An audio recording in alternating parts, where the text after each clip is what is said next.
আপনাদের Facebook page বা প্রোফাইলটাকে সকলের হাত থেকে সুরক্ষিত রাখার জন্য, যারা হ্যাকার আছে তাদের হাত থেকে সুরক্ষিত এবং ফেসবুক আইডিটাকে সাসপেন্ডের হাত থেকে সুরক্ষিত রাখার জন্য আপনাকে ফেসবুক একটা নতুন ফিচার্স দিয়েছে। সেই ফিচার্সটা কিভাবে সেট আপ করবেন, সেই ফিচার্সটা সেট আপ করলে কি সুবিধা হবে, কি সমাধান হবে, আমি সমস্ত কিছু এই ভিডিওর মাধ্যমে জানাবো।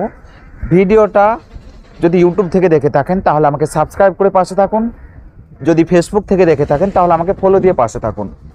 সবের প্রথম দেখুন, আমি স্ক্রিনে দিয়ে দিচ্ছি, আপনারা স্ক্রিনে লক্ষ্য করবেন। সবের প্রথম আপনার ফেসবুক প্রোফাইলে চলে যাবেন।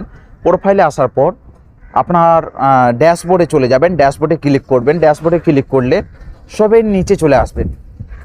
সবের নিচে এসে এখানে দেখবেন টুলসের অপশানটা দেওয়া আছে, এই যে টুলসের অপশানে টাচ করবেন।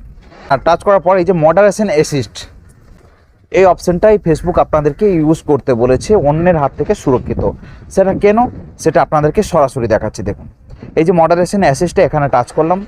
টাচ করার পর এখানে দেখুন আমি কিন্তু 7টা কমেন্ট এখানে অ্যাড করে রেখে দিয়েছি। যে কী কমেন্ট সেটা আপনাদেরকে আমি দেখাচ্ছি। এই যে অ্যাডে ক্লিক করলাম, অ্যাডে ক্লিক করার পর সবই নিচে চলে যাচ্ছি। ঠিক আছে, এখানে কি দেওয়া আছে আমার, আমি কি চালু করে রেখেছি দেখুন।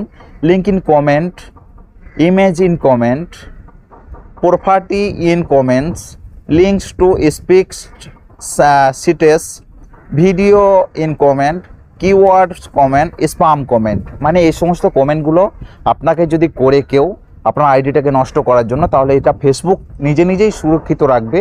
তার কমেন্টগুলো আপনার এখানে শো করবে না, হাইড করে দেবে। কেউ নেগেটিভ কমেন্ট করতে পারবে না, কেউ আপনার কমেন্ট বক্সে কোনো খারাপ ভিডিও দিতে পারবে না, কেউ আপনার কমেন্ট বক্সে কোনো খারাপ লিঙ্ক দিতে পারবে না, কেউ আপনার কমেন্ট বক্সে কোনো খারাপ ফটো দিতে পারবে না। আপনার আইডিটা সুরক্ষিত থাকবে। এভাবে আপনারা অন করে নেবেন। আমার যেগুলো আছে সেগুলো দেখে আপনারা অ্যাড করে নেবেন। আর ভিডিওটা যদি ভালো লাগে তাহলে শেয়ার করে পাশে থাকবেন এবং আপনার বন্ধুদেরকেও এটা দেখার সুযোগ করে দেবেন।